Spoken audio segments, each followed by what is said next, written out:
Hey guys, welcome back. So as you can see here, I got a World War II Ford Jeep from 1944.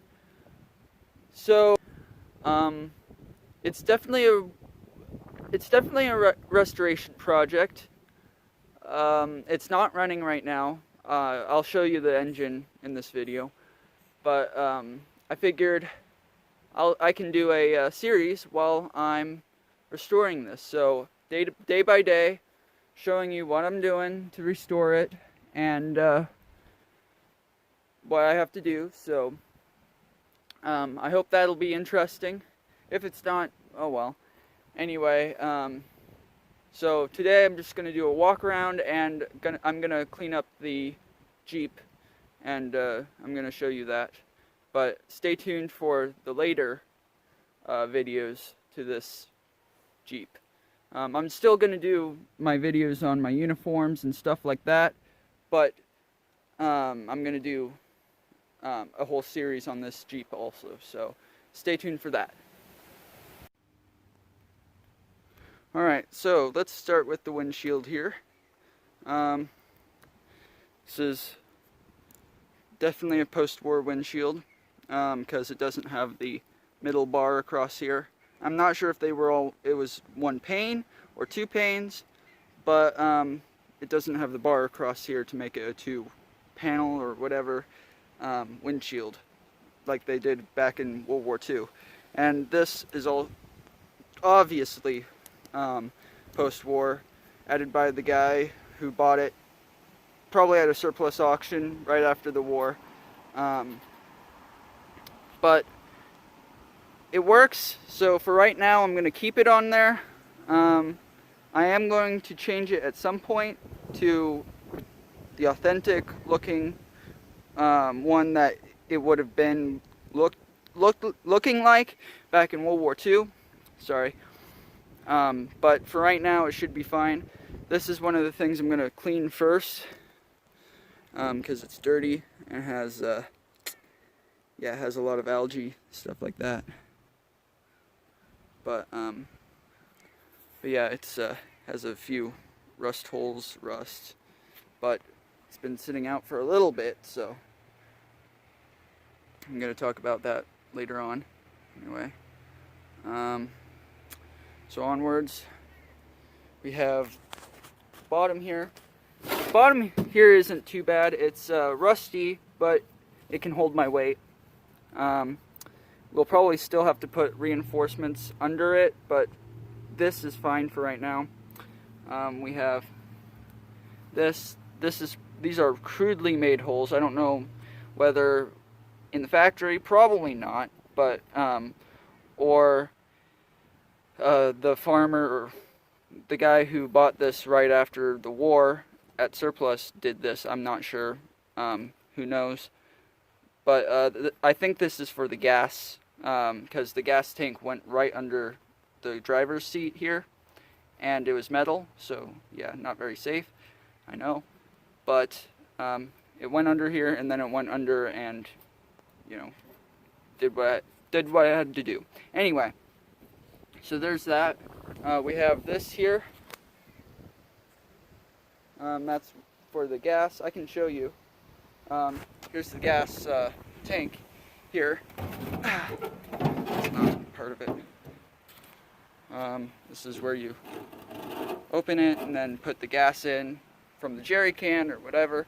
And as you can see, it's metal. So yeah, not very safe, but that's what they did back then. So anyway, so that's the gas can, where the gas can would go. Here is the gas. It's not hooked up right now. The brake here, I don't know if you can see that, and then the clutch here also. Not hooked up, doesn't work. Bunch of wiring. Bunch of this stuff is not hooked up. But still, I mean, it's solid, so. And here, let me get in first. Let me get in. Sorry. Anyway,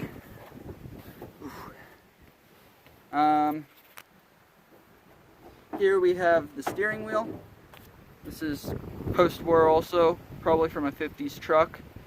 I'm also going to keep this on for right now because it works. I steered it down this driveway, it works. I'm going to keep it on for right now. Change to a more authentic one later. But, I mean, it's not like new, so it's still pretty cool. So yeah, going to keep this on for right now.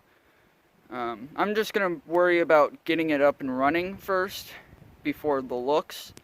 So yeah, anyway, we have these here, which are miles per hour, stuff like that, and gas and engine oil pressure and all the other things that we probably don't have on our modern cars. But I believe those to be our original gauges, and they're not too bad.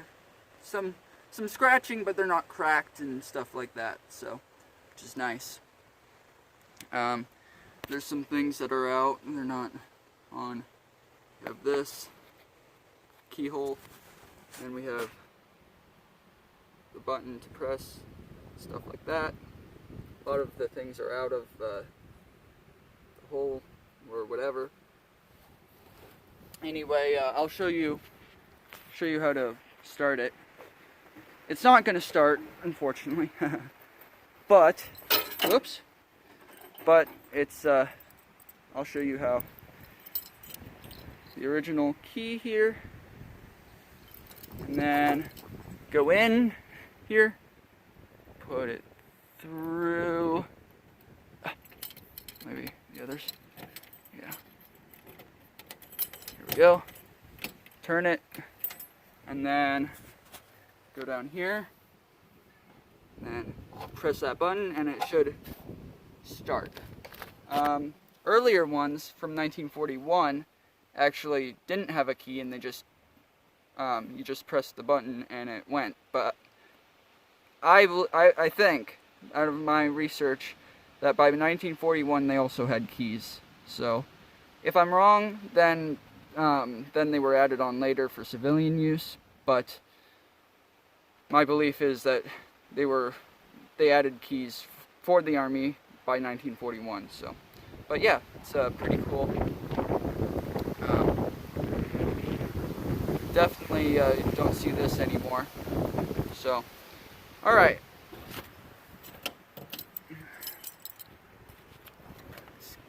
Keep going. So, yep, we have paint here. This has been painted on numerous times. This is definitely not the original paint. We have yellow paint, which I'm not sure why. We have orange paint, and then we have green paint here on top. And then, actually, gray paint.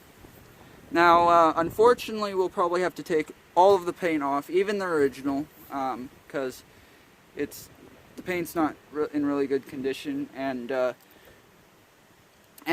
there's new paint to it too. So, yeah, we'll have to take that off. As I said, sorry about the wind, it's annoying. But anyway, yep, here's some more paint. Hey, actually, here's some of the primer. I don't know if you can see it. This is wartime primer, the orange primer, here, and then they have the paint here also. What really sucks is they put Bondo on it, which is a kind of thing that chips off.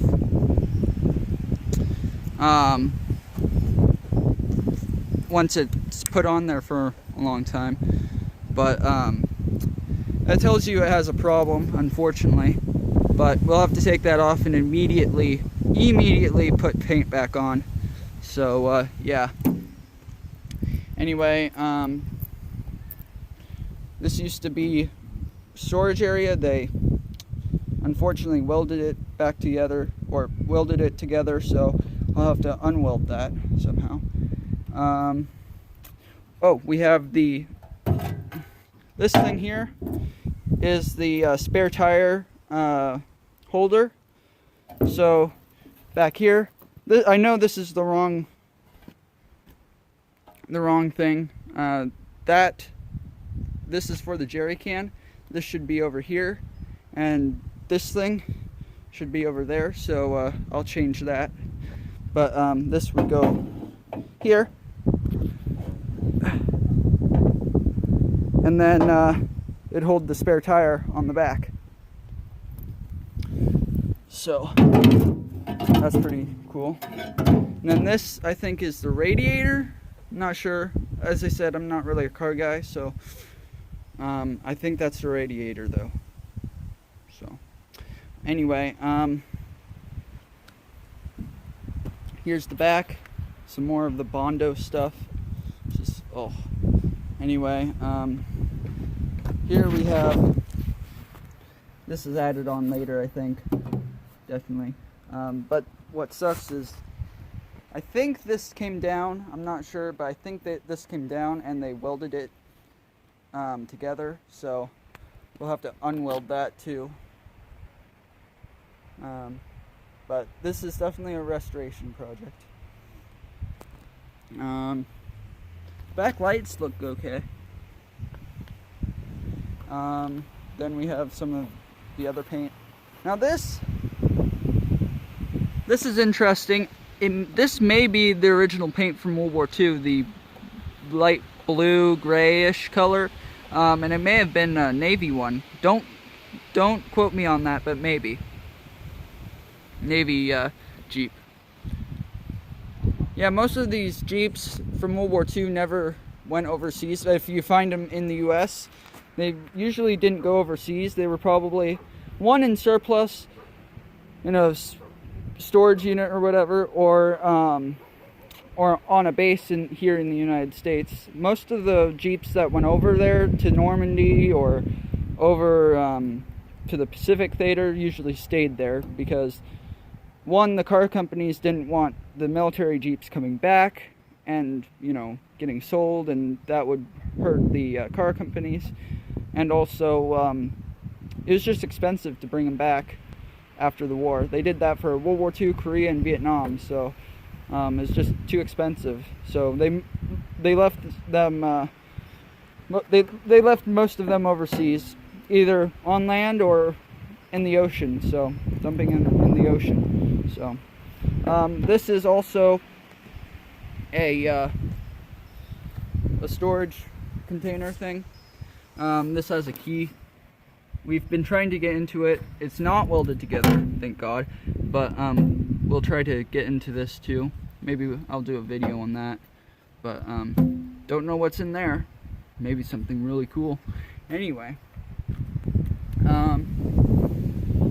but here's the full back. I'll take this stuff out so you guys can see it. Oh.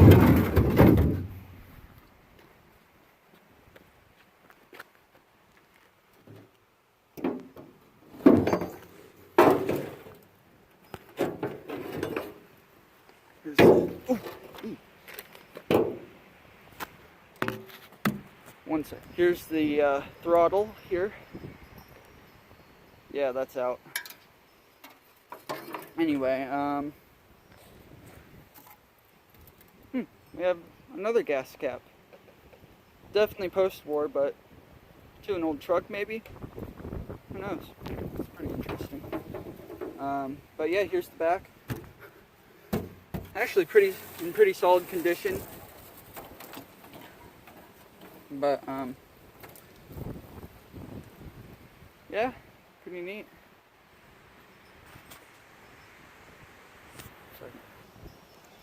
These. Now this is actually this goes to this here. Goes over that. Probably need to get a new one of those. But these look original. I think they're original. The black is definitely off, but anyway, so we have, yeah, this works. this kind of works, and then this is all locked up. But yeah, we have a lot of chipping paint here. It's gonna be great. Here we have, I'm gonna show you cleaning out this, leaves and just other parts and stuff like that. This actually hasn't been sitting for that long. They were registering it for roads since 2001, I think, or until 2001, and then they were using it for hunting. The people I got it from, they were using it for hunting until 2003, I believe. That's what I believe. So it hasn't been sitting for that long. I mean, it's been sitting for more than my life, but it hasn't been sitting out in a field for 40, 50 years. So it's semi-covered, so it's in okay shape, but still needs a lot of work, so a lot. Here's the glove compartment. There's wasps' nests and stuff like that, so it's gonna be lovely cleaning that out.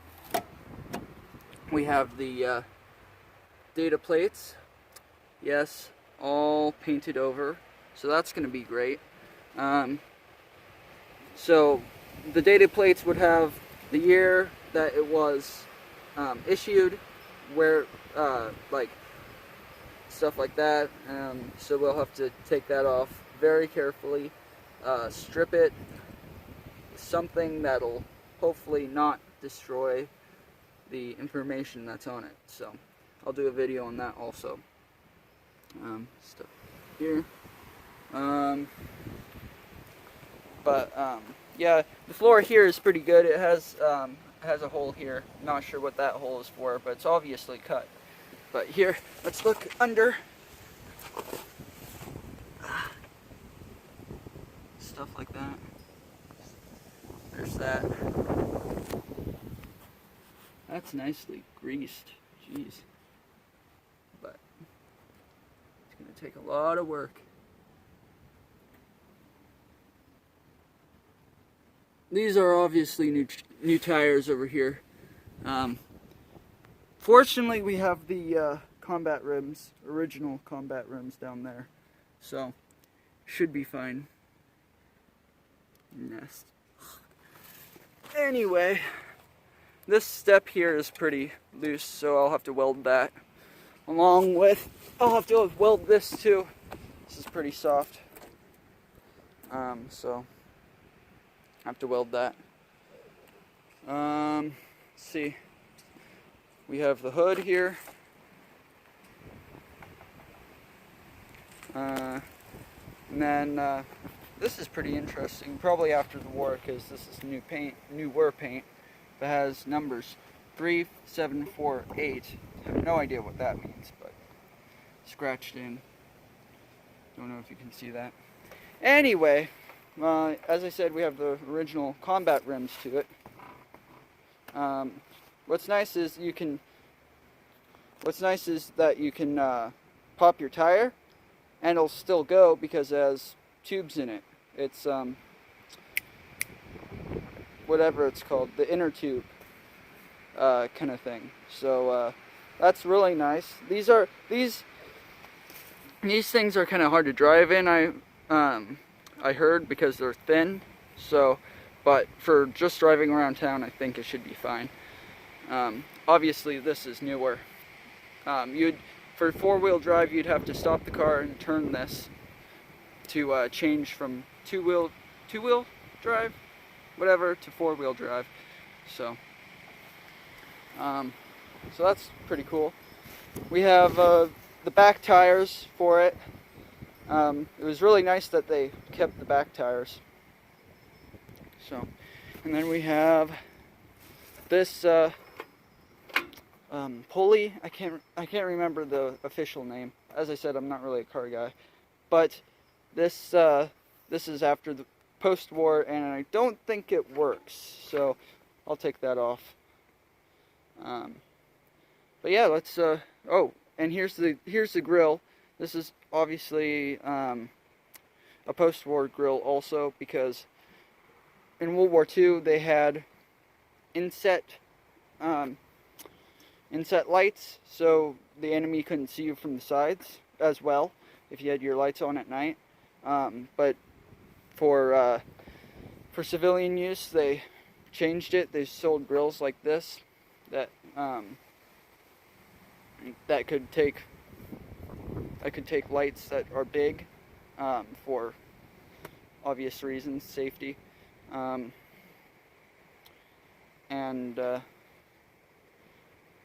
they changed it. So this is post-war grill also. I'll probably get a grill that has so you can have it inset, have the lights inset, because I'm not really planning on driving this at night, but who knows. Anyway, so yeah, so let's look in the engine, under the hood.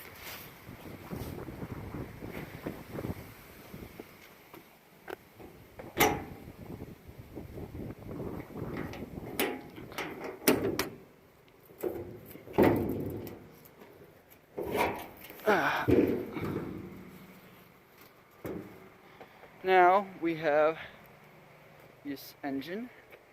It's not in the best of condition, but obviously it's not running, so I mean, this is where your battery would go. Right there. But I think this is for the transmission. I'm not sure. As I said a million times before, I am not a car guy, so. But here's part of the engine here. I think most of the engine is original. Obviously some parts may be added, or not added, but replaced, but it's a pretty original engine. I mean, it's going to be hidden, so I'm not really worried about that, but it is cool if it's original. So, but as you can see, like that stuff is replaced. Yeah, it'll need a lot of work. Belts are still there, stuff like that. This is where you put the oil, maybe fluid, whatever. As you said, not really.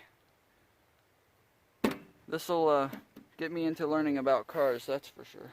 But hopefully. But here's the transmission stuff. Very shot, I think. So it's gonna take a lot of work. But yeah, here's the engine. So, erg.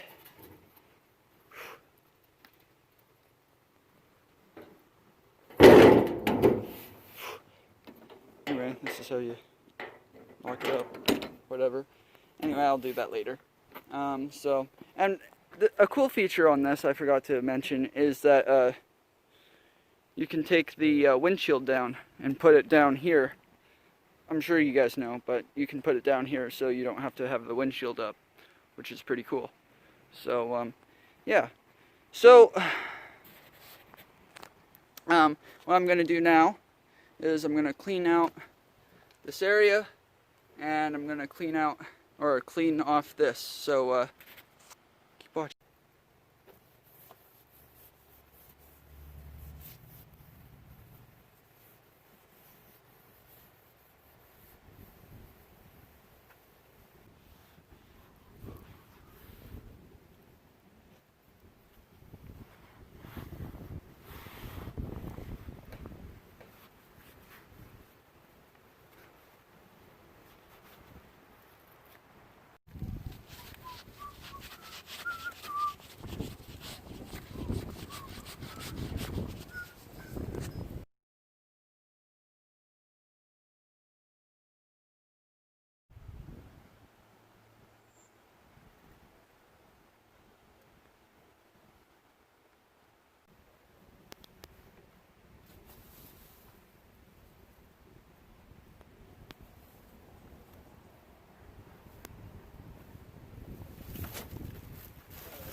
Well, that's it for right now for this episode. So please like and subscribe, and stay tuned for the next part of this adventure.